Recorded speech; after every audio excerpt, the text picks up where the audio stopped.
Boa noite, pessoal! Sejam muito bem-vindos ao nosso curso. No quadro, vocês podem ver que essa é a disciplina de formação social, político e econômica do Brasil.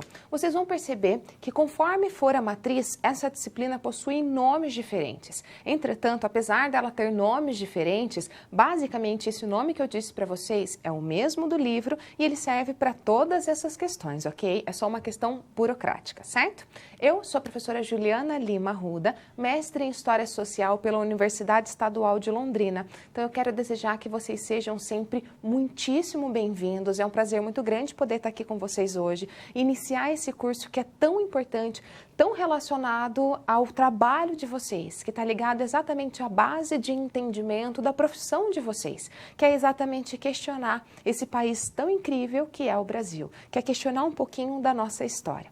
As nossas aulas serão basicamente 4, sendo que a gente vai fazer um sentido cronológico. O que isso significa? Apesar de a gente trabalhar não os eventos, mas muito mais os temas da história, a gente vai fazer isso numa perspectiva cronológica. Isso significa que hoje, que é a nossa primeira aula lá no quadro, que é Brasil colonial. Na segunda a gente vai trabalhar o Brasil imperial, depois a gente vai trabalhar o Brasil república e para finalizar, na nossa quarta aula nós vamos trabalhar de 1930 em diante, que é uma aula que normalmente vocês gostam muito justamente porque a gente fala de Getúlio Vargas, que é esse nome tão importante dentro do serviço social, ok? Quero pedir para vocês que não deixem de enviar suas dúvidas e os seus comentários. Vi que alguns de vocês comentaram bastante lá no nosso chat, assistiram o nosso vídeo da Kamala, gostaram muito do vídeo, então não deixem de fazer as relações possíveis com essa disciplina. Vocês vão perceber que por mais que seja história, por mais que a gente esteja falando de coisas que aparentemente são tão distantes, no final das contas eu estarei falando aqui exatamente da realidade de vocês. Queria lembrar que nós temos aqui exatamente o Matheus, que é nosso diretor de imagem, e como tutoras nós temos hoje a Simone e a Silvia, que estão nos acompanhando. Então tem uma dúvida, tem um comentário, tem alguma coisa para acrescentar, envie para cá, que as meninas estarão aqui justamente selecionando essas questões de vocês e mandando aqui para dentro, para que eu possa responder dentro do possível aqui, ao vivo. Aproveitem esse espaço que é de vocês. É isso que faz exatamente essa aula ser diferente. É justamente a participação de vocês, ok? Até aí tudo bem, pessoal? O que eu quero que vocês percebam? O nosso curso, ele é um curso muito desafiante, porque nós vamos parar para pensar, para refletir sobre uma história que é em si heterogênea, muitas vezes, inclusive, contraditória. É senso comum da maioria das pessoas dizerem que para a gente conhecer aonde nós estamos, para a gente saber o que fazer, nós precisamos conhecer o passado. Será realmente que é tão simples assim? Soa uma tarefa tão fácil. Simplesmente, quando você conhece o passado, você domina o presente. Se isso fosse realmente verdade, simples como parece que é, simplesmente a gente pegava um grupo de historiadores extremamente sábios, no sentido de muito conteúdo histórico, mandava lá para Brasília e dizia para eles, vão lá, governem o país. Não estou dizendo que a história não é importante, pelo contrário. A história é fundamental. O que eu estou dizendo é que a história ela não é a solução, ela não é uma panaceia para todos os problemas. O que eu quero que vocês tenham claro na mente de vocês é que quando nós estamos falando de história, nós estamos falando sobre discursos historiográficos, ou seja, nós estamos falando sobre pessoas que inventaram esse Brasil. Então é isso que nós vamos fazer, estudar esses discursos que foram criados acerca da nossa história, ok? Além disso, eu quero que vocês tenham claro que a linha dorsal, a espinha dorsal da nossa disciplina são, basicamente, os cânones da historiografia, ou seja, aqueles historiadores mais clássicos, como Sérgio Buarque de Holanda, Caio Prado Júnior, Gilberto Freixo, mas também alguns autores contemporâneos, mais especificamente a professora historiadora Lilian Schwartz e também o sociólogo Jorge Caldeira. Dito isso, eu queria recomendar a leitura de 3 coisas para vocês, tá? Não só a leitura, mas eu queria que pelo menos um deles vocês realmente adquirissem. Boa parte do nosso curso está baseado na formação do Brasil contemporâneo, do Caio Prado Júnior, um livro fundamental que eu acho que tem que ter na cabeceira de todo assistente social, que se chama Brasil, uma bibliografia, que é exatamente da professora Lilia Schwartz, um livro tipicamente de história, e um livro que, do meu ponto de vista, revoluciona a historiografia. Talvez esse seja o livro mais importante do nosso curso. Muito da minha fala vem exatamente deste livro, que se chama História da Riqueza do Brasil. Conta sobre 5 séculos de pessoas, costumes e governo, do sociólogo Jorge Caldeira, tá? Então, o que acontece? O Jorge Caldeira é um sociólogo que trabalha com a historiografia brasileira há muito tempo. Entretanto, este livro especificamente, ele revoluciona uma série de questões. E eu vou falar um pouquinho sobre essas questões para vocês, tá? Então eu quero, se vocês puderem, pelo menos esse do Jorge Caldeira, eu queria que vocês tivessem ele nas mãos, assim, justamente para vocês sentirem o cheiro, para vocês anotarem, porque vale a pena. Eu tenho certeza que ele é diferente de basicamente tudo que vocês leram até aqui. Então a minha ideia com vocês é justamente fazer um compêndio um pouquinho sobre essas questões. E quando eu parei para pensar nesse curso, quando eu comecei a reler esses cânones da historiografia, a primeira coisa que eu me deparei, foi justamente esse livro tão legal do historiador Caio Prado Júnior, né, que é a formação do Brasil contemporâneo. E nele, uma das primeiras frases que me chamou a atenção, eu bati o olho e falei, é isso. É com isso que eu quero começar o meu curso de formação. É isso que eu quero que o pessoal perceba. É por isso que eu quero que eles desconfiem de tudo. Quer dar uma olhada no trecho que eu selecionei? Vamos ao quadro. Vamos contextualizar a nossa aula. Percebam, segundo Caio Prado Júnior, todo povo tem na sua evolução, ou seja, na sua história, vista à distância, um certo sentido. Este se percebe não nos pormenores de sua história, mas no conjunto dos fatos e acontecimentos essenciais que a constituem num largo período de tempo. O que isso significa? Que a gente precisa parar para pensar quais foram os sentidos construídos da história. Cada vez que um historiador escreveu sobre alguma coisa, qual foi o sentido que ele atribuiu? Cada vez que um presidente subiu ao palco, qual foi o sentido que ele tentou construir? Toda vez que a gente escuta um discurso sobre o Brasil, não quer dizer que o Brasil é assim. Quer dizer que aquela pessoa que estava falando sobre aquilo tinha um objetivo em dizer aquilo. Então, acho que talvez a melhor forma da gente desconstruir as coisas é exatamente pensando nisso. O que eu estou dizendo para vocês é que é preciso que a gente tenha um entendimento de história do Brasil, vocês tenham um entendimento de história do Brasil para além do senso comum, para além das estatísticas que nós vemos todos os dias no jornal. No geral, nós naturalizamos um discurso que é assim, tenho certeza que vocês já ouviram. O Brasil é um país corrupto. Sempre foi, desde a época dos portugueses. O Brasil é um país que não tem honestidade. Uma coisa que eu tenho convicção que vocês ouviram quando vocês estudavam na escola. O Brasil sempre teve uma economia ruim. A economia brasileira era uma economia de subsistência. Índio não tinha economia. Nós, no geral, somamos esses dados aos dados de violência, aos dados de fome, que são reais no Brasil, e fazemos disso algo natural. Fazemos isso algo verdadeiro. E a gente precisa pensar para além disso. A gente precisa desnaturalizar, inclusive, estes valores. Essa é a função dessa disciplina. É exatamente questionar os episódios que deram origem ao país que nós somos, ao brasileiro que nós somos, ou ainda os brasileiros que nós poderíamos ser. Tem uma frase da professora Lilia Schwartz que eu acho incrível. Ela diz exatamente o seguinte: para nós entendermos essa história, é preciso que a gente calce o sapato do morto. O que isso significa? É preciso conectar o público ao privado. É preciso que a gente penetre num tempo que não é nosso. A minha ideia nessa disciplina é abrir portas que já estão fechadas para nós há muito tempo, ou seja, é revisitar tempos que não fazem mais parte do nosso cotidiano. De certo modo, é investigar um pouquinho, é fuçar um pouquinho na trajetória exatamente dessa biografia, destes brasileiros, ok?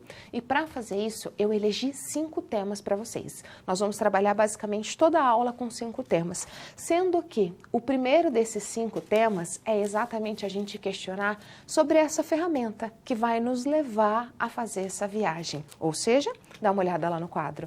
É literalmente parar e pensar, que história é essa? E aí eu começo a nossa aula perguntando o seguinte para vocês. O que é história? Já pararam para pensar? O que é história?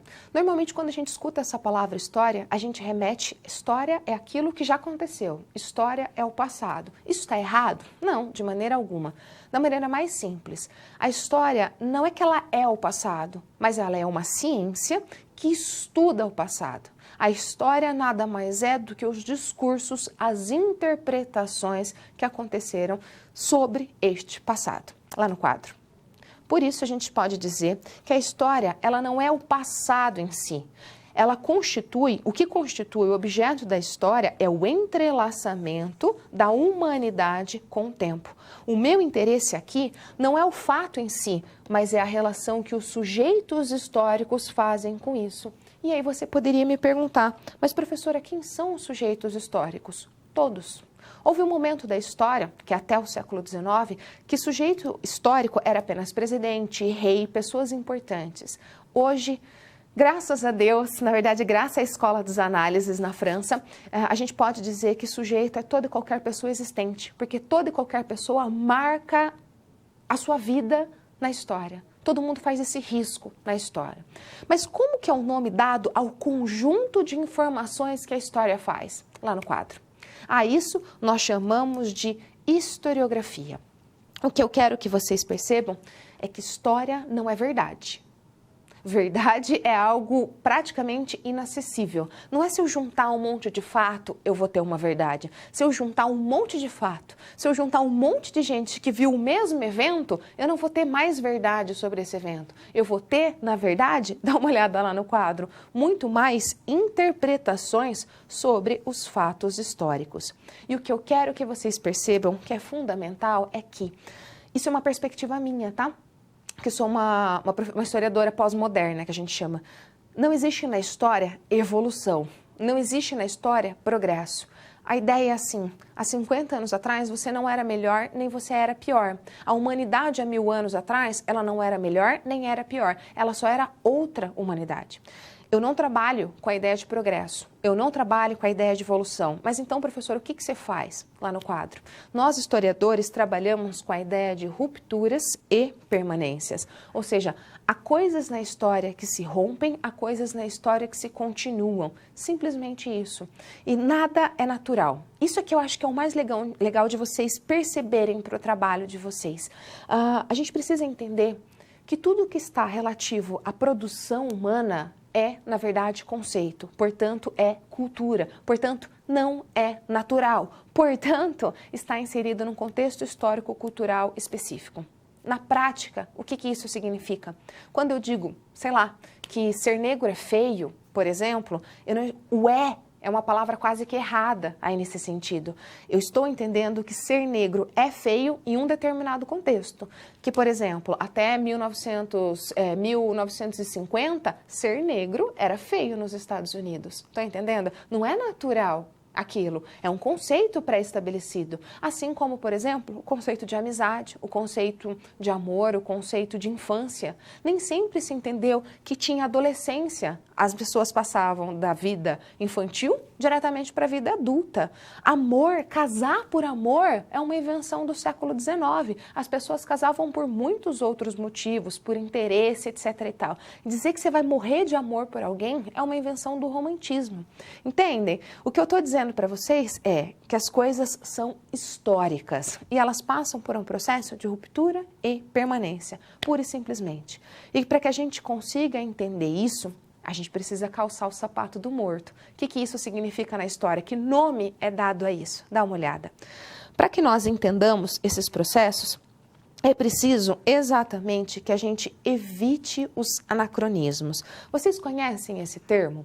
Anacronismo. Ana significa sem, cronismo significa tempo. Sem tempo, no sentido de um erro cronológico. Anacronismo é quando eu olho para um evento com um olhar que não diz respeito àquele tempo.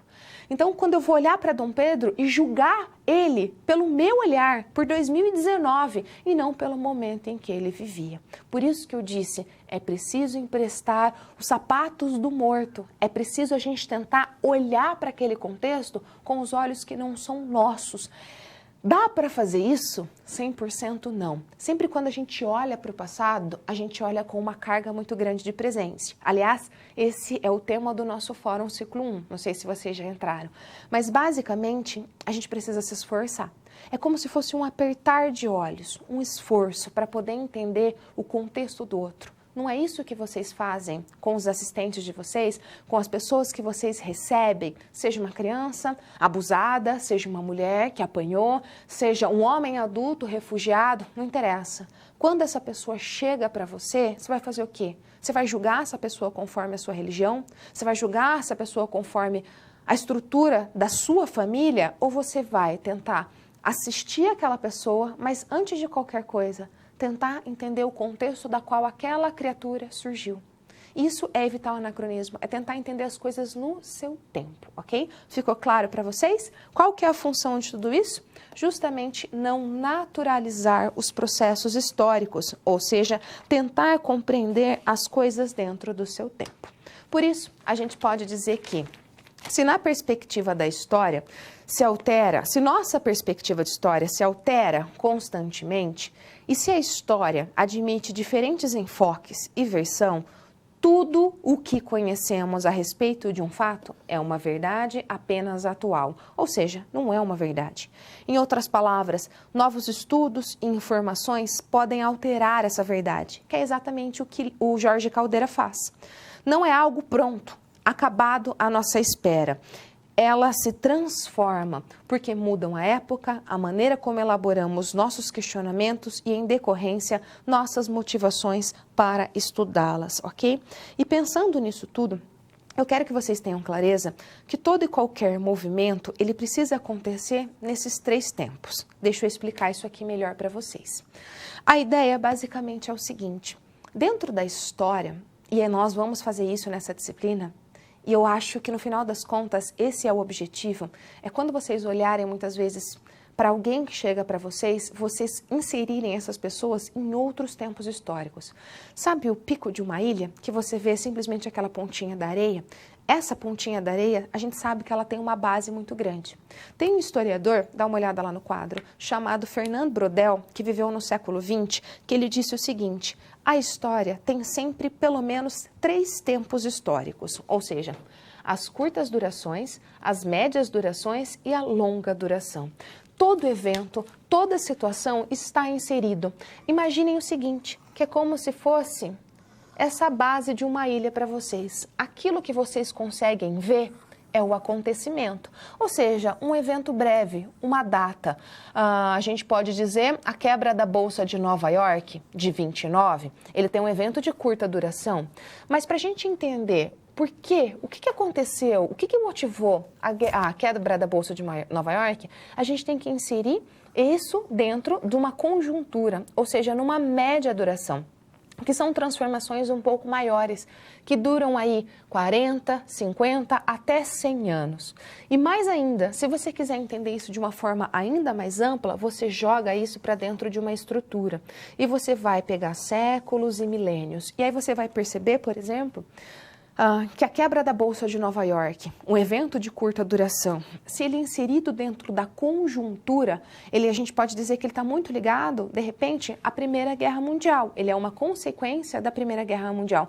Mas se você inserir isso dentro da estrutura, você vai perceber que está totalmente ligado à própria formação do capitalismo, a uma questão extremamente ampla. Então, toda vez que vocês virem um evento histórico, tentem pensar nele assim. Quando vocês ouvirem um evento político, quando vocês verem um presidente como, por exemplo, o Bolsonaro serem eleito, não pensem nele apenas na curta duração. Não pensem nesse governo apenas em 4 anos. Coloquem ele na sua conjuntura, na sua estrutura, aí vocês vão entender o que esse cara está fazendo lá. Estou dizendo que é bom ou ruim. Eu estou falando de entendimento, ok? Até aí, tudo bem? Então tá. Uma coisa que eu quero deixar claro para vocês com relação a isso.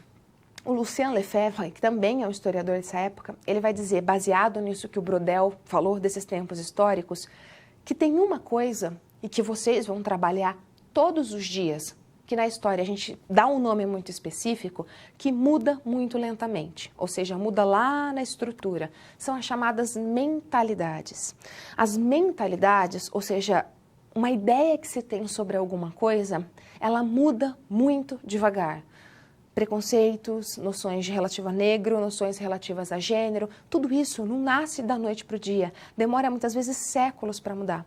As mentalidades mudam tão devagar, que por vezes são necessárias políticas públicas para poder intervir, porque sozinhas elas não conseguem, ou seja, é aí que vocês entram, justamente para romper exatamente com essa longa duração de determinadas mentalidades. Daí a importância do trabalho de vocês. Claro que não só essa. Dito tudo isso, o nosso primeiro tema, que não deixa de ser também uma introdução, vamos começar a falar sobre esse Brasil colonial. O que acontece? Nós estamos tão habituados a falar sobre a colonização que a gente não insere exatamente ela num contexto mais amplo. Aqui não nos cabe, nós não temos esse tempo todo, mas eu quero pedir que vocês façam isso em casa, que vocês façam essa pesquisa, melhor dizendo, que vocês peguem a nossa disciplina e façam assim, ó. Faça um recorte nela, um parênteses nela, tira ela daqui e bota ela lá na disciplina de acumulação, que é uma disciplina que estuda o capitalismo. Por quê? A nossa história ela é um pedacinho da história do capitalismo. Por que eu estou dizendo isso para vocês?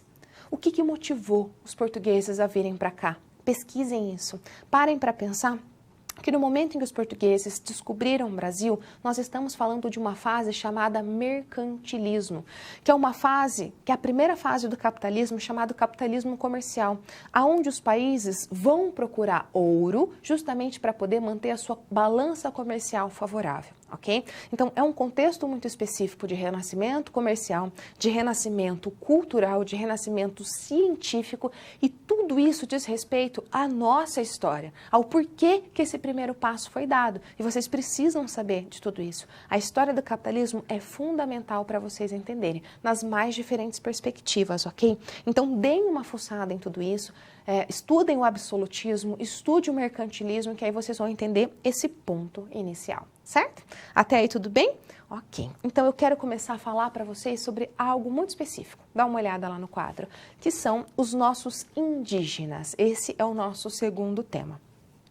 Leve em consideração a dificuldade que é analisar esse dado, ok? Leve em consideração o quanto é difícil você mensurar uma população no ano de 1500. Por isso, me deem quase que uma licença poética para falar para vocês esse número. Mas, basicamente, o que nós sabemos é que, no ano de 1500, quando os portugueses, quando os europeus chegaram no Brasil, nós temos uma estimativa de uma população de indígenas que ia de 1 milhão a 8,5 milhões de indígenas, ok? Por isso que eu falei uma licença poética. Vamos trabalhar com o número de 8 milhões, tá? Fica mais fácil. Tínhamos aqui no Brasil uma população de 8 milhões de indígenas. Detalhe, pessoas que moravam aqui, historicamente falando, há mais de 30 mil anos. A gente pensa que pré-história só acontece em outros lugares. Não, nós temos a nossa pré-história. Imagina o tamanho do grau de complexidade desta sociedade. Aqui nós falamos assim, eram apenas índios. Eram índios que tiveram 30 mil anos para irem se construindo, ok? É lógico que não foram sempre indígenas, né? Mas eram populações que foram se construindo nesse sentido.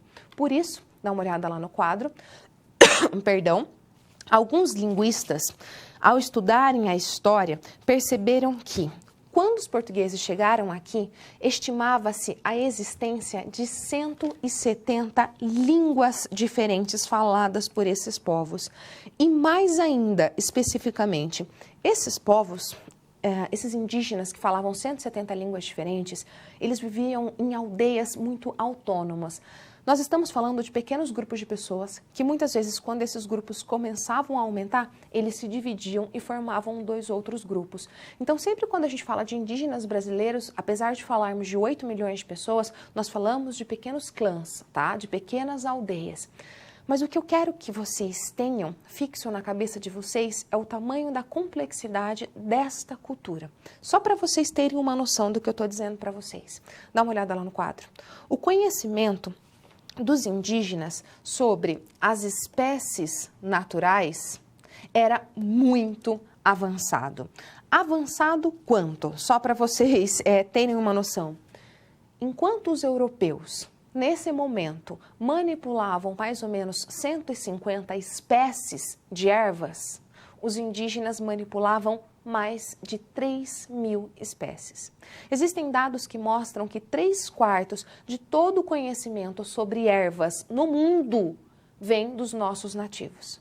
Ou seja, quase todas as curas relacionadas à erva têm uma base, uma origem, um berço aqui nos nossos indígenas brasileiros, ok? Isso é fundamental.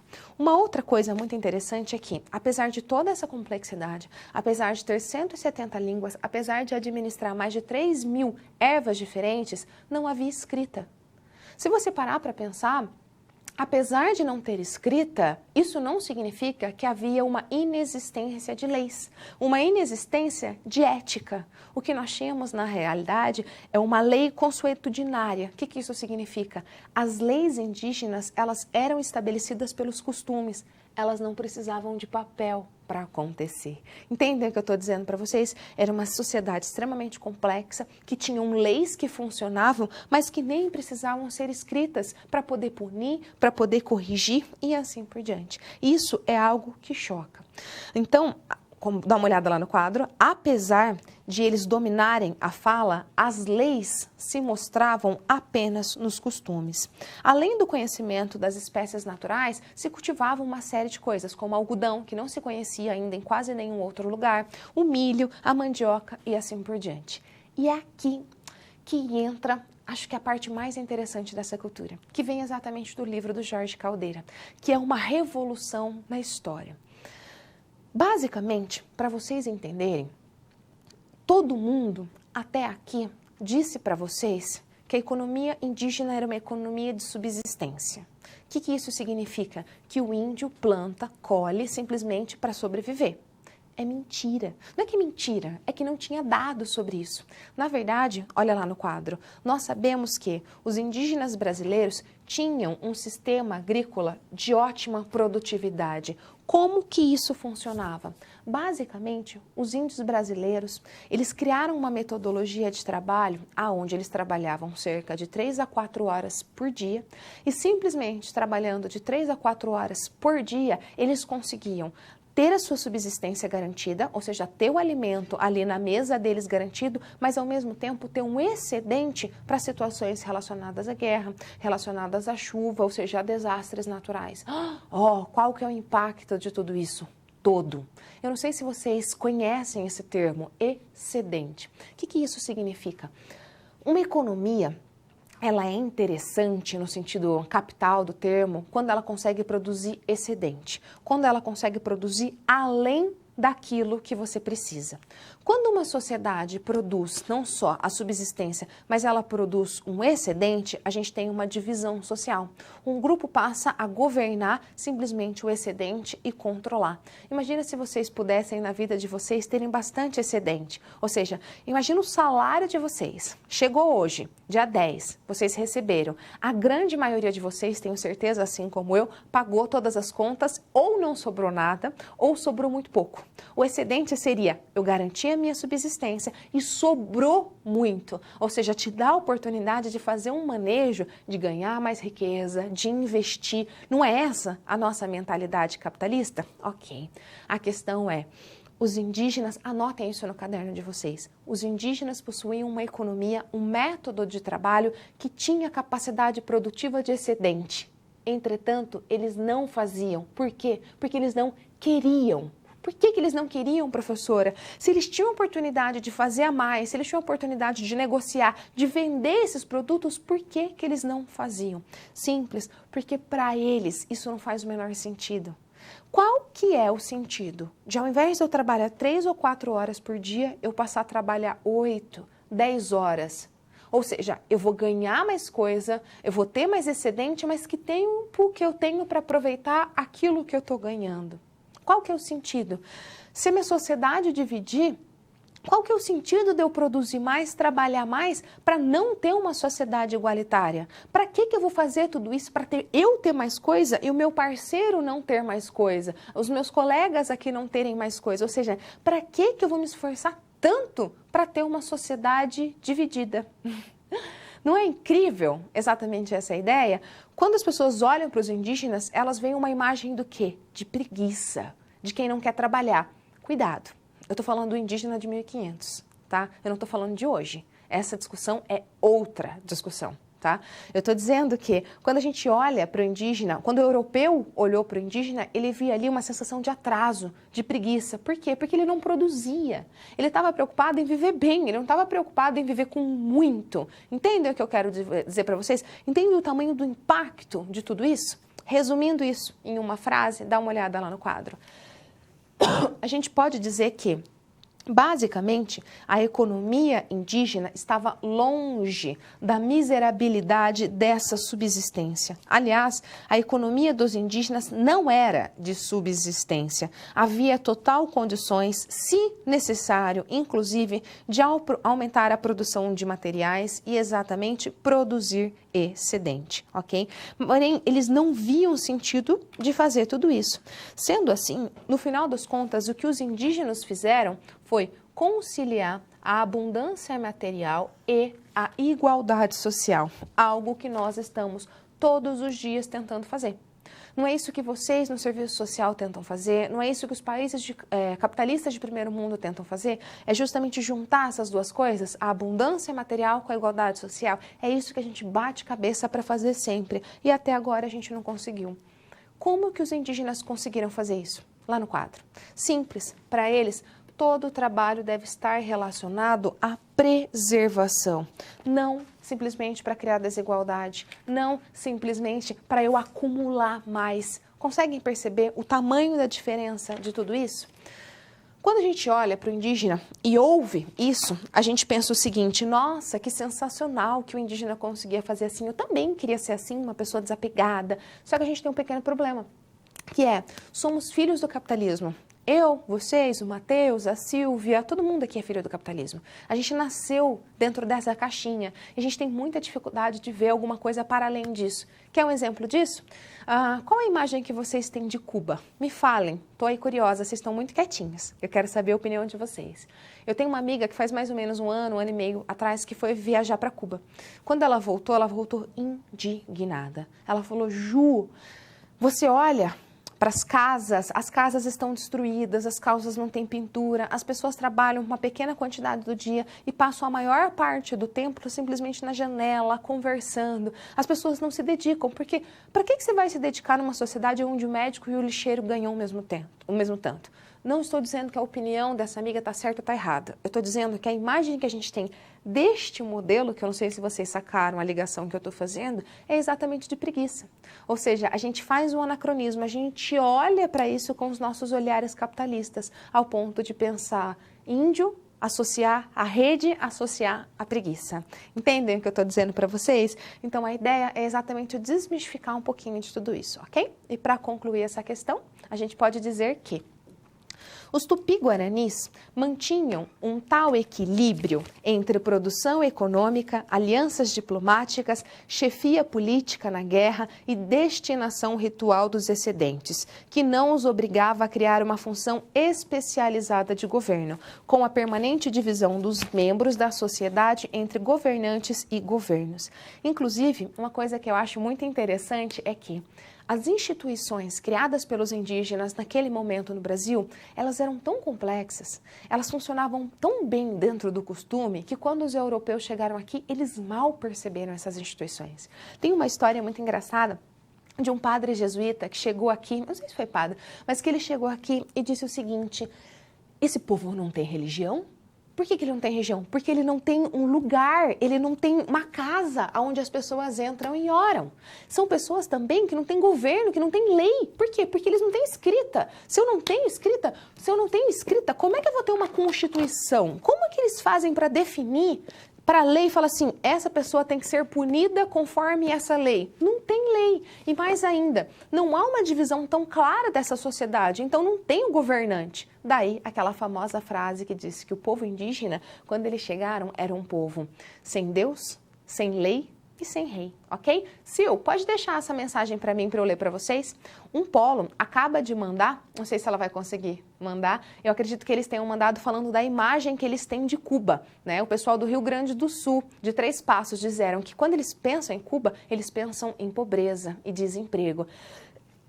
Me perdoe, mas basicamente isso é um preconceito. Quando eu digo preconceito, Não entendam como ruim, tá? Nem todo preconceito é ruim. Preconceito nada mais é do que um conceito estabelecido antes. Uma imagem que a gente tem anteriormente, tá? É a mesma imagem que eu tenho. É exatamente essa. A gente chega a ficar com, putz, que pena, eles não têm oportunidade, né? Sendo que a noção de socialismo fundamentada por Karl Marx é exatamente o contrário de tudo isso. Mas aí a gente entra no outro embate.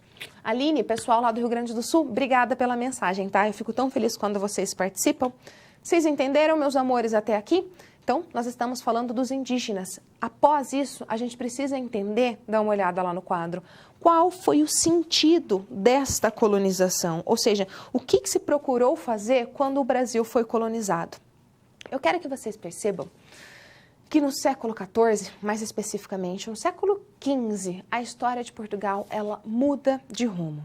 A gente pode dizer que Portugal foi pioneiro no sentido de se jogar ao mar. Portugal, justamente por uma questão geográfica e por uma série de outras questões, eles eram muito beneficiados geograficamente, eles viram as costas para o seu país e se voltam para o mundo, ok? Eles passam a olhar para esse resto. Portugal, desde sempre, buscava fazer isso. Ele buscava encontrar novos lugares. Só que neste momento tem algo de específico que faz essa inovação ser interessante. Dá uma olhada lá no quadro. A gente pode dizer que a unificação do desenvolvimento náutico e de instrumentos marítimos fizeram de Portugal o país certo para as grandes navegações. Ou seja, os portugueses saem para o mar para procurar uma coisa, lugares onde eles não tenham concorrente. Eu não sei se vocês têm clareza disso, mas para pensar na revolução científica que está acontecendo nesse momento. Nicolau Copérnico, etc. e tal. Para pensar que até o século XIV, século XIII, as pessoas acreditavam que a Terra era plana. Ou seja, se você tivesse um navio, você navegava e caía. Com a ideia, com a suspeita de que a Terra não era reta, plana, mas sim que a Terra era redonda, olha o movimento como muda. O movimento é, eu vou navegar, eu vou navegar, eu vou navegar, eu vou navegar, eu vou dar a volta e vou voltar aqui. A partir dessa ideia maluca de que a Terra é redonda, eu vou entender que eu posso sair daqui, da pontinha da Europa, dar a volta, cruzar a África para poder chegar lá no Oriente. Ou seja, eu vou buscar uma das mercadorias mais importantes deste momento, as especiarias. Lembrando que eles não tinham geladeira nesse momento. Então, as especiarias eram quase que um pó de ouro. Elas faziam toda a diferença na culinária.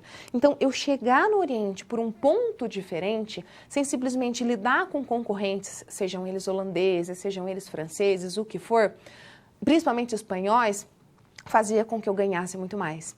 Então, pensem comigo, dá uma olhada lá no quadro. A gente pode dizer que desde o princípio, o impulso para o expansionismo em Portugal seria pautado por interesses comerciais, militares, mas também evangelizadores.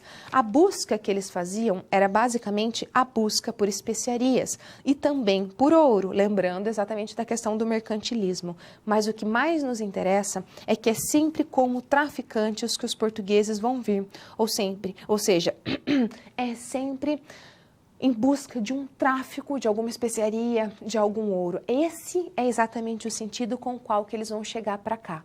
Se você parar para pensar, e pensando exatamente nessa circunstância, isso nos mostra muito de qual foi o interesse com o qual os portugueses chegaram até aqui. Para pensar, dá uma olhada lá no quadro.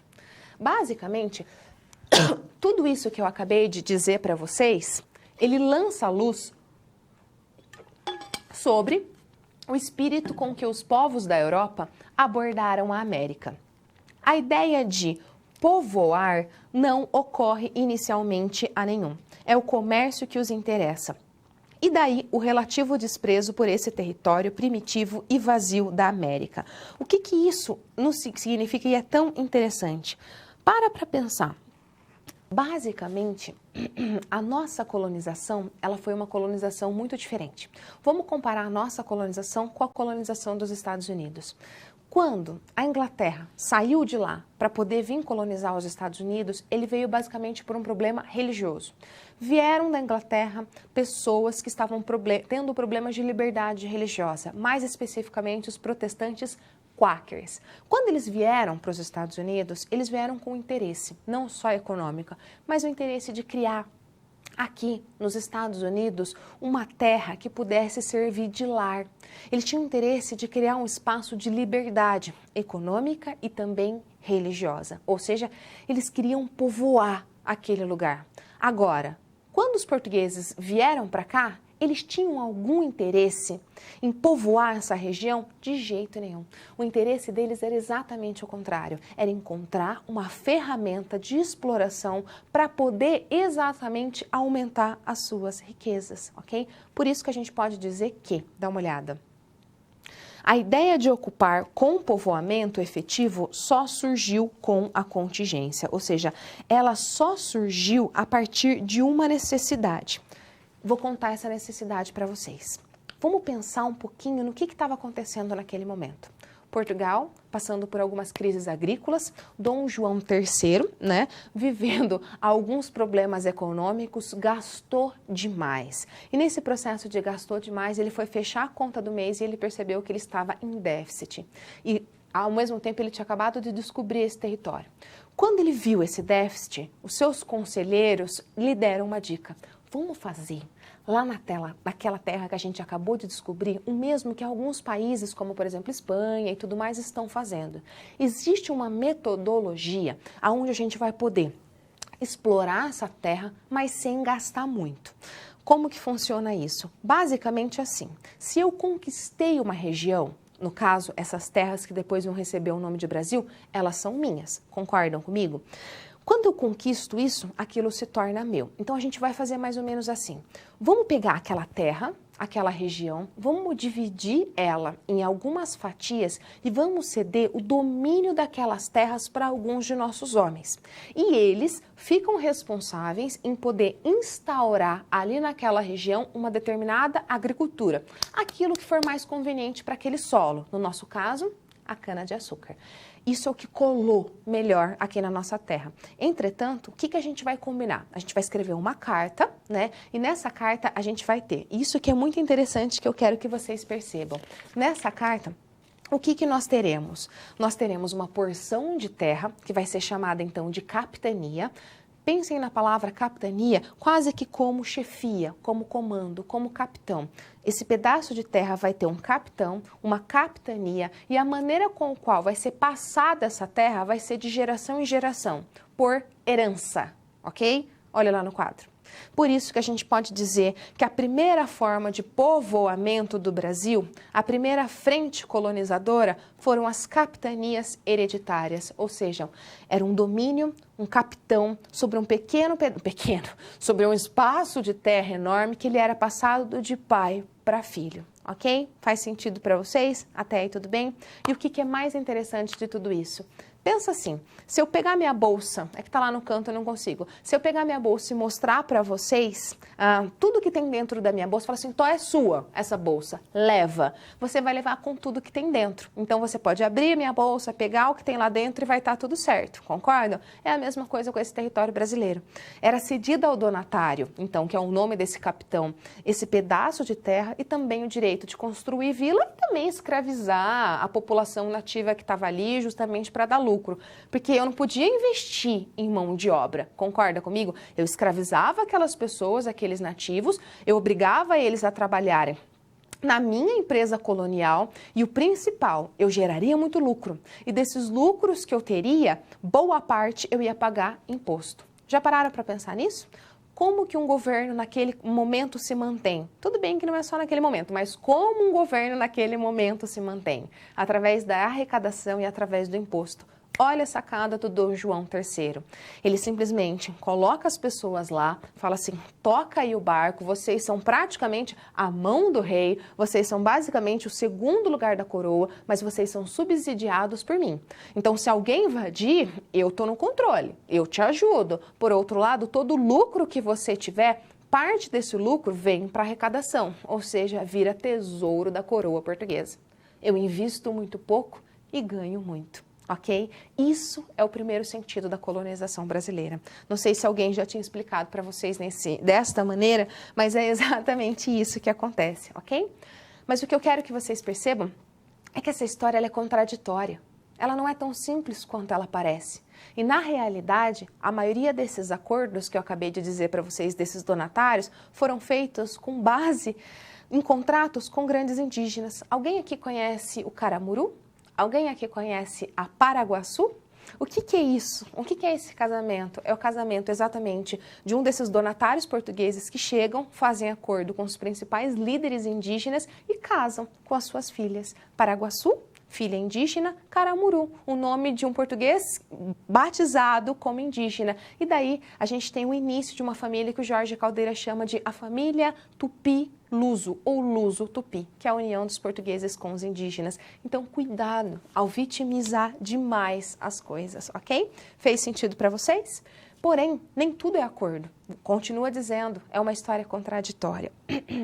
E ao chegarem aqui, esses portugueses se depararam com um povo que era completamente diferente deles. E o choque não foi pequeno.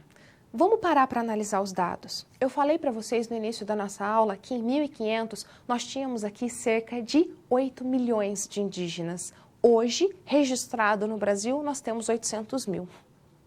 Não é tanto tempo assim para tanta gente morrer. A pergunta que fica é o que causou essa dizimação? Primeiro critério, nós temos um problema epidemiológico.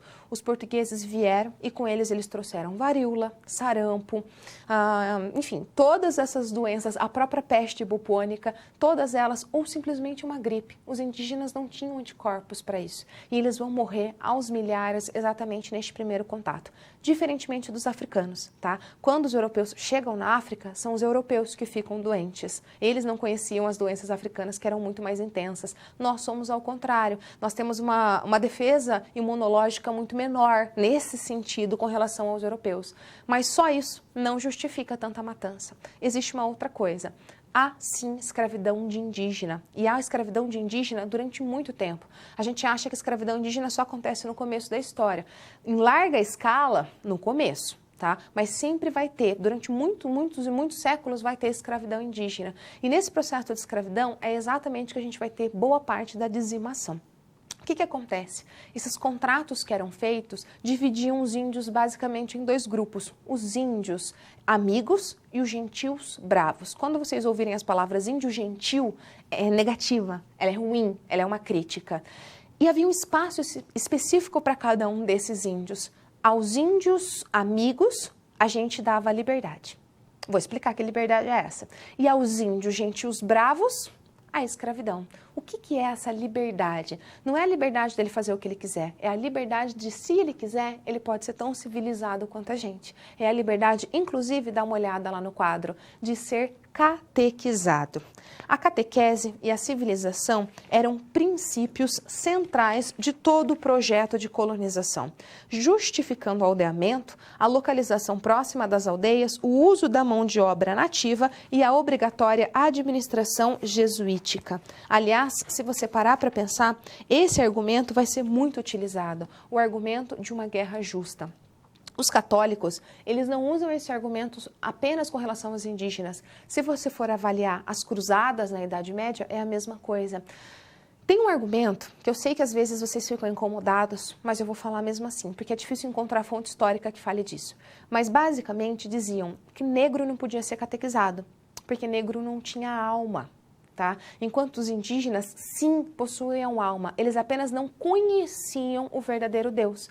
Então, era como se os indígenas fossem inocentes. Se vocês pararem para ver, por exemplo, a primeira missa, acho que na nossa próxima aula a gente vai dar uma olhada nesse quadro, se retrata muito o indígena como alguém inocente, como alguém puro. Ele apenas tem o desconhecimento da verdade. Então, nada mais natural você querer catequizá-los. Então, esse é um dos argumentos para essa colonização, que é levar o cristianismo para todos esses lugares. Então, olha que legal, você dá a oportunidade do indígena entrar para a civilização e deixar ele muito mais útil para o trabalho. Ele nem precisa ser escravo, né? Ele pode apenas ser um trabalhador disciplinado e não ganhar nada com isso. Ele vai ganhar a vida eterna. Ele vai ganhar o conhecimento de Deus. Não é sensacional? Faz todo sentido, né? Na cabeça do europeu. Então, dá uma olhada lá no quadro. A gente pode concluir, de certo modo, que esse conceito ele era aplicado a todo o povo que, sem conhecimento da fé, nem ao menos poderiam ser tratados como infiéis. Eles eram, inclusive, causa legítima de várias guerras, né? Os índios, eles eram literalmente mortos por muitos motivos.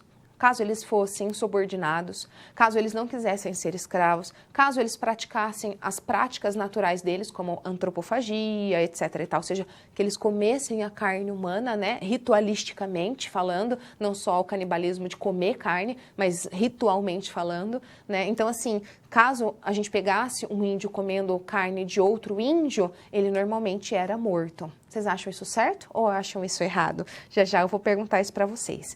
Então, pensando em tudo isso, vamos para a nossa primeira situação problema?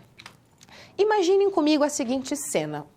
Os assistentes sociais da sua cidade foram convocados a discutir o tema Alternativas para a Democratização do Espaço Rural Brasileiro, já que constantemente estão havendo conflitos entre invasores e proprietários rurais. Pensando nisso, vocês acham que a partir de tudo que eu falei para vocês agora, de toda a história que eu contei, da questão, por exemplo, das Sesmarias, o que vocês acham? Existe uma das alternativas mais recorrentes é a reforma agrária. Vocês acham que é uma justificação histórica para a reforma agrária? Eu vou dar 1 minutinho para ouvir a opinião de vocês e eu já volto.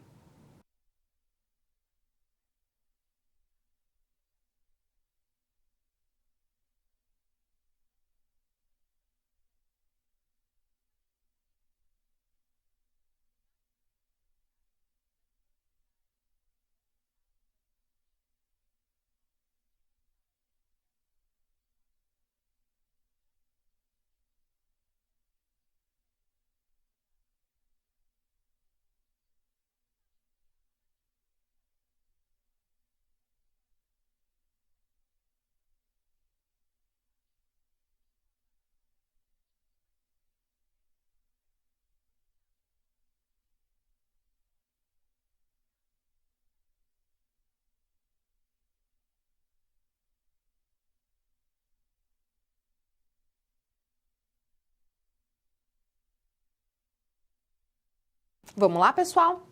Chegaram algumas questões agora que eu acho que são de perguntas que eu fiz anteriormente.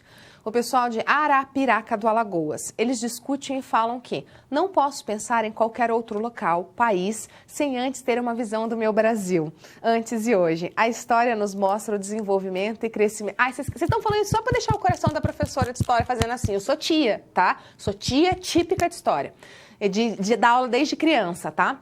E, no entanto, ainda nos é apresentada famílias em situações de extrema pobreza e abandono social, fato. O que acontece lá fora que não acontece próximo a nós? Perfeito, é exatamente isso. Se a gente parar para pensar, a nossa história, a história do Brasil, é só um pedacinho da história da humanidade. E faz todo sentido a gente pensar no passado e a gente conhecer também o cenário mundial, né? De tudo que eu estou falando aqui para vocês. Faz muito sentido, muito boa a participação de vocês. Tem mais alguma, Sil? Tem mais alguma desse momento? Então, o que eu vou fazer? Eu vou problematizar... tem. O pessoal do Rio Grande do Sul, ainda 3 passos, disseram que acreditamos que não... Olha que legal! Acreditamos que não há uma justificativa, pois a reforma agrária é uma nova forma de tirar as terras dos índios. É isso? Meus amores, Aline, e se a reforma agrária não for apenas com relação aos indígenas? E se a reforma agrária... de repente, dissesse respeito aos grandes proprietários rurais e às terras improdutivas. Só lembrando uma coisa, eu sou a típica professora de filosofia e ética, tá? Que não dá resposta, que não diz para vocês o que é certo e o que é errado, que cutuca e fala o contrário exatamente sempre do que vocês vão dizer. Por quê? Porque a minha função é fazer vocês se questionarem, tá? Muito bom. Dá uma olhada lá no quadro. Problematizando essa questão. Se a gente parar para pensar, atualmente, cerca de 25% de toda a riqueza produzida no Brasil provém do agronegócio. Ou seja, é muita coisa. A gente aproveita nosso solo, que movimenta grande quantia de dinheiro, principalmente com a exportação. Isso significa que a nossa economia é muito baseada nisso. Ainda assim, os lucros proporcionados pelo agronegócio contrastam com a realidade vivida pelos pequenos produtores rurais. A grande concentração das terras nas mãos dos grandes fazendeiros dificulta ainda mais a vida dos camponeses. A reforma agrária consiste em uma revisão da estrutura agrária de um país visando a distribuição de terras. Dá uma olhada aqui. Semana que vem, na outra, a gente vai voltar a falar disso. Eu vou cutucar vocês vários momentos com isso quando a gente for falar sobre a lei de terras. Qual é a maneira que o território brasileiro foi distribuído? Ela foi justa no início? Será que a gente teve uma boa distribuição de terras? Essa é uma pergunta interessante. Por outro lado, apesar de essa má distribuição ter sido feita lá em 1500, será que dá para todo mundo continuar pagando a conta eternamente dessa má distribuição? O que vocês acham disso? Vamos dar uma olhada. É o pessoal do Rio Grande do Sul. Os poceiros da maior parte da terra, os donos de grandes fazendeiros fizeram a reforma agrária. Eu entendi o que você quis dizer, Aline. Eu acho que a Aline falou o seguinte, é uma crítica, né? Ela quis dizer assim, foi feita a reforma agrária, no sentido, foi distribuída uma terra que não era deles. Eles tomaram posse, ao ponto de hoje, uma pequena parcela da população ter grande coisa e concentraram nas mãos deles. Ela está falando que, historicamente, essa reforma foi feita. Eu estou falando de uma, que é muito interessante, sua perspectiva, uma outra reforma agrária. Vocês acham que é possível realmente a gente fazer reforma agrária hoje em dia? A gente redividir boa parte do território brasileiro para que todo mundo tenha? O que vocês acham? Aline, adoro quando você participa. Voltando lá no quadro. Resolvendo essa questão, porque não é uma boa solução, a gente pode dizer que a divisão do território brasileiro fez-se por critérios ligados a interesses econômicos da coroa portuguesa e não a população brasileira, que é exatamente o que a Aline está falando, ok? Além dessa questão, eu quero chamar a atenção para vocês para mais uma coisa. Olhem essa cena, que é um retrato de uma índia brasileira cometendo uma situação de antropofagia, como eu falava anteriormente. Vamos ler juntos. A antropofagia era uma homenagem à coragem do adversário batido em combate. A cerimônia podia durar vários dias. No primeiro, o prisioneiro recebia uma corda com algodão especial e era conduzido ao terreiro, onde lhe pintavam todo o corpo. No segundo e no terceiro dia, realizavam danças em torno da grande figura. No quarto, ele era levado logo cedo para um banho e só então começava um sacrifício propriamente dito. Sua coragem era testada durante todo o tempo e esperava-se que demonstrasse altivez para merecer morrer tão importante. Não vou nem terminar de ler, mas o que eu quero dizer?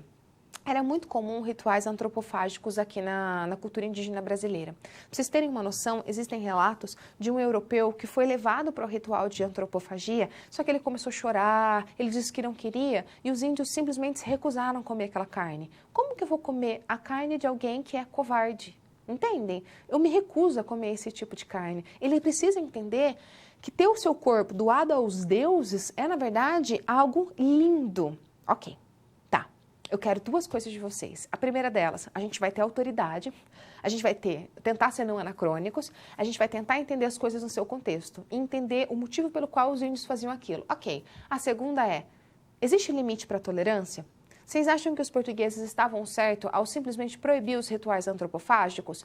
Vamos fazer uma brincadeira, tirar de 1500 e trazer para hoje. Se você descobrisse que hoje na Amazônia ainda existem índios antropofágicos, o que você pensaria? Você acha que tudo bem eles comerem uns aos outros dentro dos rituais? Ou será que isso bateria de frente com os direitos humanos no princípio mais básico da nossa Constituição, que é o direito à vida e o direito à liberdade? Mas, ao mesmo tempo, o direito à liberdade também garante a liberdade religiosa. Estão vendo como não é uma coisa tão simples quanto parece? Vão pensando aí e podem ir me mandando a opinião de vocês. Eu vou seguir que o nosso tempo é curto para falar exatamente sobre, dá uma olhada lá no quadro, a economia colonial. Como eu estava dizendo para vocês, ao chegarem aqui, os portugueses tinham um interesse muito específico, que era explorar. E para fazer isso, eles fizeram uns pacto com as pessoas que estavam aqui vivendo. Ou seja, foi feito um pacto, mais especificamente chamado Pacto Colonial, entre europeus, portugueses e as pessoas que aqui moravam e que estruturaram isso daqui. Como funcionava esse pacto? Dá uma olhada lá no quadro. Basicamente, era o seguinte, a gente pegava os produtos mais naturais, fugiu a obra-prima. A gente pegava a obra-prima da colônia, por exemplo, a cana-de-açúcar, e enviava para a metrópole. A metrópole fazia disso um produto manufaturado e devolvia para o Brasil no sentido de venda. Isso fazia com que a balança comercial da Europa se mantesse alta. Como funciona uma balança comercial? Imaginem o seguinte, essa é uma balança, tá? Para uma balança comercial ela ser favorável, aqui tem que ter mais exportações, ou seja, eu tenho que vender mais do que eu comprar. Isso não é lógico? Para pensar assim. sempre quando eu vendo mais, eu ganho mais. Quando eu compro mais, eu perco mais. O pacto colonial, ele está baseado nisso. Ok, parece muito interessante. Mas olha aqui, para a economia brasileira, o quão ela era interessante. Para pensar. Eles invadiram meu país, eu tenho que produzir para eles, certo? E eu tenho que pegar tudo que tem aqui e vender para um único lugar, Portugal. Eu não posso vender para outra pessoa. Eu não posso vender, por exemplo, para a Espanha. Eu não posso vender para a Inglaterra. Eu tenho que vender os meus produtos, as minhas obras-primas apenas para Portugal. Portugal vai transformar isso num produto e vai me devolver enquanto produto manufaturado. E eu só posso comprar isso de Portugal. Se eu achar que, por exemplo, a Holanda vende o açúcar de beterraba mais barato, o problema é da Holanda. Eu vou continuar comprando de Portugal no preço que ele queria. Isso é exatamente o pacto colonial, ok? Então, esse é o sentido da exploração. Dá uma olhada lá no quadro. Por isso, a gente pode dizer que o sentido de colonizar o Brasil é o de criar uma colônia destinada a fornecer ao comércio europeu alguns gêneros tropicais ou minerais de grande importância, como, por exemplo, o açúcar, o algodão, o ouro. E a nossa economia se subordinava, isso é que eu quero que vocês tenham claro, é questão de prova, tá? A nossa economia se subordinava inteiramente a este fim. Isso é, tudo se organizará e funcionará para produzir e exportar aqueles gêneros. Tudo mais que nela existe e que é, aliás, de pouca monta, será subsidiário e destinado unicamente a amparar e tornar possível a realização daquele fim essencial. O que isso significa na prática? Que se instaura aqui no Brasil uma monocultura de exportação. Nós vamos produzir a larga escala um único produto. O gado, a soja, o feijão, qualquer outro produto, ele não é principal. Ele serve simplesmente para alimentar as pessoas que estão produzindo a cana-de-açúcar.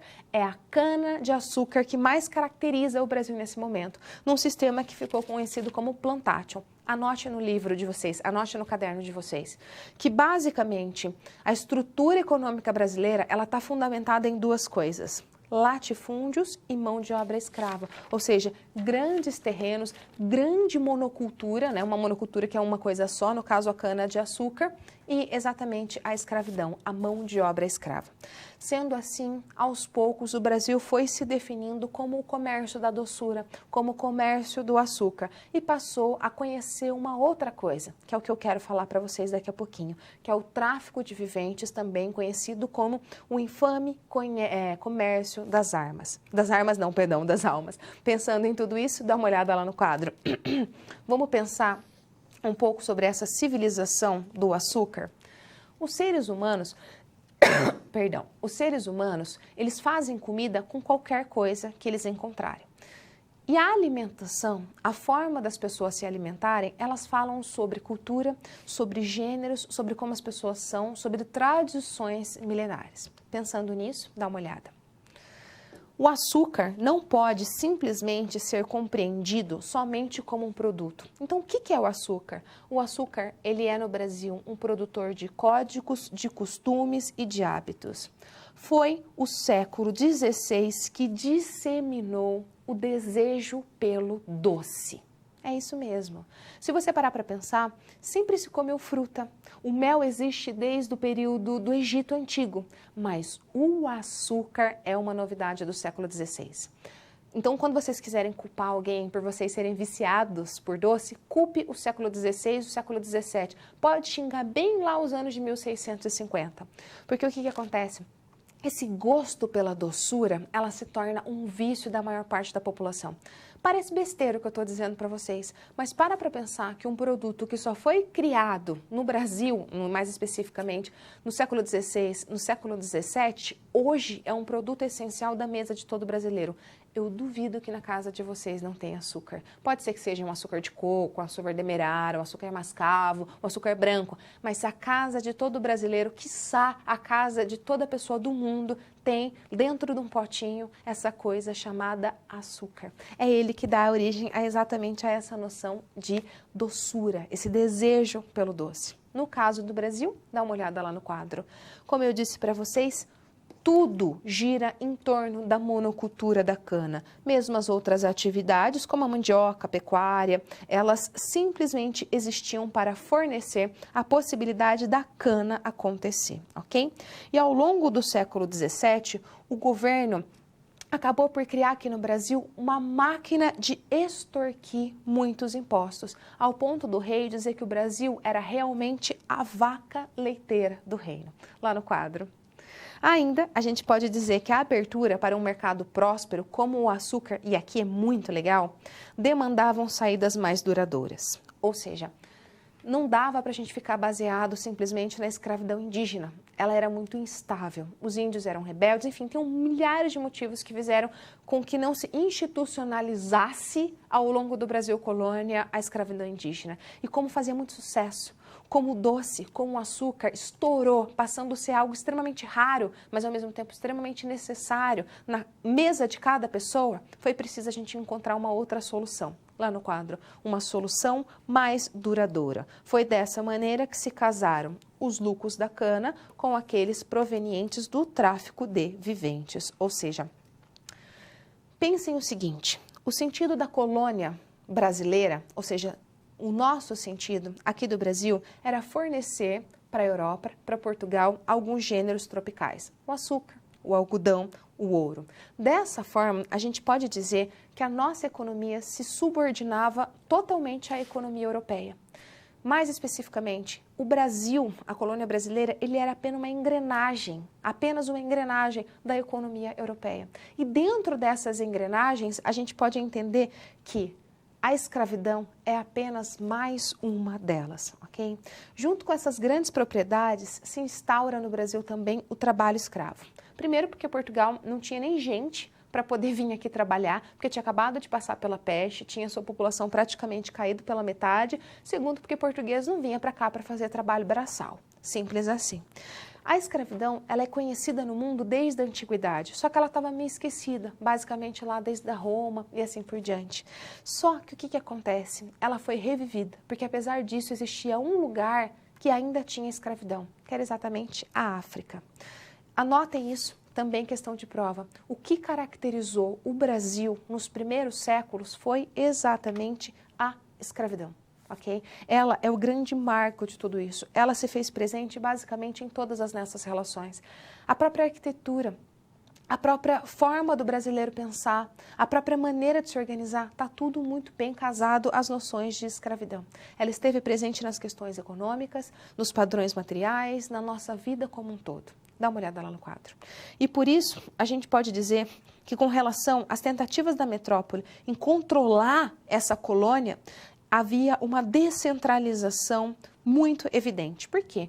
Porque o centro da vida, local de mando, de hierarquia, permanecia retido, real e simbolicamente em torno da casa grande e do engenho, ou seja, o lugar aonde habitavam os senhores e os escravos. A gente vai voltar a falar um pouquinho disso mais para frente, quando a gente for trabalhar algumas coisas específicas, como, por exemplo, o Gilberto Freire, lá na nossa quarta aula. Mas o que eu quero que vocês percebam é algo muito interessante. A nobreza brasileira foi construída a partir da noção de trabalho. O que isso significa? Não é que quanto mais eles trabalhavam, mais nobres eles ficavam. É exatamente o contrário. A gente tem um histórico, desde o início da cultura brasileira, que trabalho braçal é feito por quem? Pelos escravos indígenas e depois pelos escravos africanos, concorda? Trabalho braçal é para essas pessoas. Sendo assim, no Brasil, nobre era aquele não que fazia alguma coisa, mas a nobreza se caracterizava pelo que ela não fazia, pelo trabalho que ela não precisava fazer, ou seja, o trabalho manual, o trabalho escravo. Dá uma olhada. Ou seja, num território marcado pela escravidão de africanos, que é essa grande marca da colônia brasileira, o mero fato de ser de uma cor diversa do negro já representava mérito, com direito inclusive à nobilitação. O que definia a nobreza brasileira era o que ela não fazia, ou simplesmente o que ela não precisava fazer. Dedicar-se ao trabalho do braçal era algo muito ruim. Os nobres eram aqueles que tinham as lojas, que cuidavam do comércio, ou mesmo que tinham outros escravos ou trabalhos públicos, ok? Lá no quadro, a gente pode dizer que a cor logo se tornou um marcador fundamental, um marcador social mais especificamente, ao ponto de era melhor você ser mestiço do que você ser negro. E aí tinha subtons, sabe? São vários nomes, o mameluco, assim por diante. Mas é como se a sociedade, quanto mais clara você fosse, melhor você era. Quanto mais escuro, pior é. Ai, professor, eu acho um absurdo isso. Acho um absurdo, mas quando alguém fala assim, nossa, fulano é negro, você fala, ai, tadinho. Não fala isso do fulano. Ele é moreno escuro. Negro, negro, negro, ele não é. Por quê? Porque tem uma conotação muito ruim isso, né? Parece que assim, a gente tem vários tons e a gente, quanto mais para baixo, pior é. Quanto mais para cima, melhor é. Não é? Por isso que a gente pode dizer, dá uma olhada lá no quadro, que havia no Brasil, na época da cana-de-açúcar, uma cartografia de tons e subtons. Daí aquela frase muito clássica que diz pessoas de cor. Negro é cor, preto a cor. Quando você chama de branco, é qualquer uma coisa que não tem a ver com cor. Agora, o preto, sim. O preto falava sobre isso.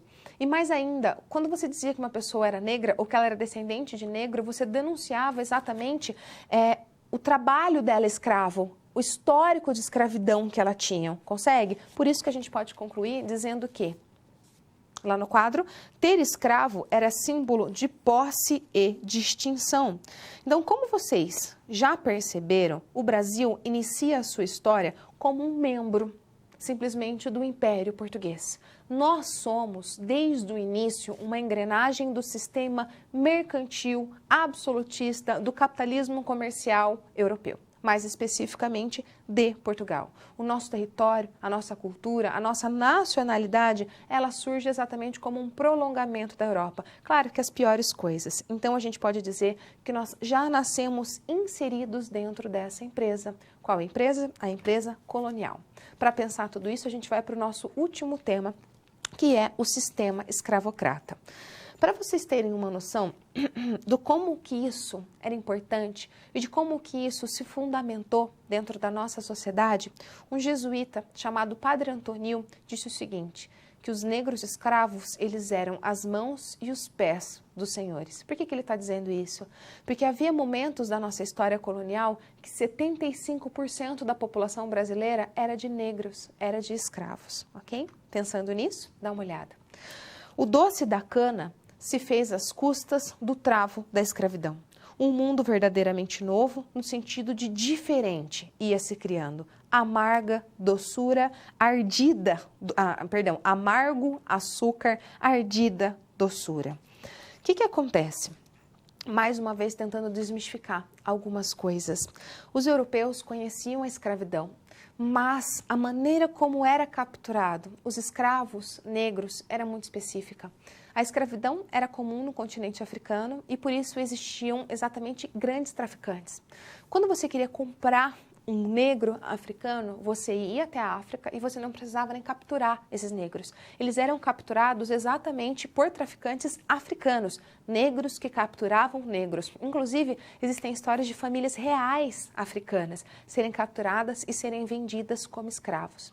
Quando esses escravos eram vendidos, eles vinham para cá numa coisa chamada navio negreiro. O que acontece? Dá uma olhadinha lá no quadro, só para a gente ticar. A gente tinha, então, os navios negreiros. Como que isso funcionava? O número de escravos que era trazido dentro de um navio negreiro era o maior possível, né? A gente brinca que, de certo modo, no começo colocavam 300 pessoas dentro de uma caravela, mas chegou um momento que a gente trazia 500 escravos em cada viagem dentro de um navio. Esse navio, ele ficava no mar por cerca de 35 a 40, 50 dias. E a maioria desses negros ficavam na parte de baixo do navio acorrentados, esses 30 dias, 40 dias sem ver a luz do sol. Tanto que a gente tem o escorbuco, se eu não me engano, que é a falta de vitamina, né? A vitamina D, a vitamina C, exatamente como uma doença que matava muitos desses negros. A maioria deles comia apenas uma vez ao dia, numa alimentação extremamente precária, quase não tomavam água doce, eles simplesmente não viam a luz do sol e repartiam um pouco da comida que tinham exatamente com os ratos ali do porão. Professora, por que eles ficavam presos? É óbvio, imagina você com 15 pessoas fazendo esse translado e 500 escravos negros. A chance de uma rebelião era extremamente grande. A gente brinca que nesse primeiro momento, já no navio, dá uma olhada lá no quadro, nós temos o início da mistura entre as Áfricas. Porque para pensar quantas doenças já eram adquiridas nesse momento. Mas o que eu quero dizer com essa mistura de Áfricas é outra coisa. Quando eram capturados, a maioria desses negros, a ideia era separar famílias. Não iam nos mesmos navios, pai, mãe, filho, ou mesmo pessoas que falassem as mesmas línguas. A ideia era literalmente separar para que eles fossem para regiões muito diferentes do Brasil, para não ter permanência de cultura. Quando as pessoas estão unidas e falam a mesma língua, é muito mais fácil elas se rebelarem, concorda? Então, se misturava muitas Áfricas dentro desse navio para que não houvesse uma permanência cultural. Quando esses negros chegavam aqui no Brasil, dá uma olhada no quadro, eles eram maquiados como mercadorias. Então, limpavam-se os dentes, passavam-se óleos em seus corpos e eles eram expostos, né? Por que mercadorias? Porque era o que eles eram coisas. Ao ponto que na nossa herança, você punha assim, eu deixo para os meus filhos 15 garfos, 7 taças de cristal, 2 cabeças de escravo e assim por diante. Eles eram simplesmente peças. A escravidão negra, ela é muito violenta e ela foi se consolidando cada vez mais. Para pensar aqui comigo. Chegou um ponto que com o decorrer da história começou a ficar meio que inseparável. Escravidão de negro e cana-de-açúcar. Ela foi se consolidando como uma coisa só. Imaginem a seguinte cena. A atividade produtiva, repetitiva, cansativa, extremamente laboriosa, já era em si extremamente violenta. Mas quando um negro, ele chegava aqui, ele ia para o quebra-negro, ou seja, ele seria civilizado, ele seria ele seria disciplinado, na ponta do chicote. Esses negros recebiam, por exemplo, uma ordem de que eles apanhassem mais ou menos 150, 300 chicotadas por dia. Por quê? Porque eles faziam algo de errado, eles desobedeciam? Não, era justamente para eles entenderem qual era o lugar deles, que era alguém que não tem alma, que não tem presença, que não tem liberdade. É uma coisa, é um produto. Eu comprei. No Brasil, a gente instaura, então, uma arqueologia da violência. Dá uma olhada lá no quadro. Por isso que a gente pode dizer que a monocultura em larga escala exigiu uma grande contingente de trabalhadores que deveriam se submeter a uma rotina extremamente espinhosa. Mas para quê? Para não ter lucro nenhum e nem motivação pessoal. Na verdade, o trabalho ele era visto como uma atividade disciplinadora e civilizadora. E a escravidão no Brasil, ela se enraizou de tal forma que os costumes e as palavras ficaram marcados por elas. Já pararam para pensar na própria arquitetura brasileira? A gente tem, por exemplo, elevador de serviço, mas elevador de serviço no Brasil, ele não serve só para levar carga, ele serve para os empregados andarem. Enfim, uma série de palavras que fazem sentido. Nós temos introjetados em nós uma mensagem corporificada, uma memória incorporada. Dá uma olhada. E por isso a gente pode dizer que construiu-se no Brasil uma arqueologia da violência, que tinha por fito, por intenção, constituir a figura do Senhor como uma autoridade máxima, cujas marcas e a própria lei ficaram registradas no corpo do escravo. Quanto ao cativo, logo depois da travessia, tinha que aprender a negociar e a gerenciar a arte de sobreviver à submissão do Senhor. Os corpos das escravas não era apropriado apenas como produtor de riqueza, mas também ele era um instrumento de prazer, de gozo e de culpa, no caso dos proprietários, e de ódio por conta das ciumentas senhoras, ok? E pensando em tudo isso que eu falei para vocês até agora, eu deixo vocês com um problema para vocês pararem para pensar, que é o seguinte: imaginem que vocês são um assistente social ou um assistente social que trabalha no processo de seleção de políticas afirmativas, mais especificamente com vagas para cotas raciais. Eu não estou falando de cotas para a escola pública, estou falando racial. O jornal da sua universidade lhe convidou para dar uma entrevista a partir do tema: cotas raciais proporcionam igualdade ou discriminação? Eu quero que vocês vão para casa hoje pensando nisso, tá? A partir de tudo que nós falamos, e eu quero saber a opinião de vocês. Só para problematizar, dá uma olhada. As cotas raciais, elas são ações afirmativas aplicadas em alguns países, como o Brasil. na intenção de diminuir a disparidade econômica, social e educacional entre pessoas de diferentes etnias. Elas são uma medida de ação contra a desigualdade e elas têm o interesse de promover a igualdade, ou seja, a equidade, que é distribuir desigualmente aos desiguais para gerar oportunidades. E eu quero que vocês vão com essa ideia, que por mais que a gente tem uma série de evoluções, são 338 anos de história da escravidão contra apenas 131 anos de trabalho assalariado.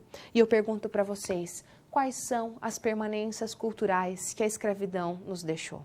E será que a cotas realmente ela permite essa igualdade ou ela permite exatamente mais desigualdade, mais discriminação? Ok? Eu deixo essa questão para vocês. Obrigada pela atenção, pessoal. Obrigado, pessoal do Rio Grande do Sul, que participou muito. Até a nossa próxima semana. Tenham todos uma ótima noite. Um beijo e obrigada a todos.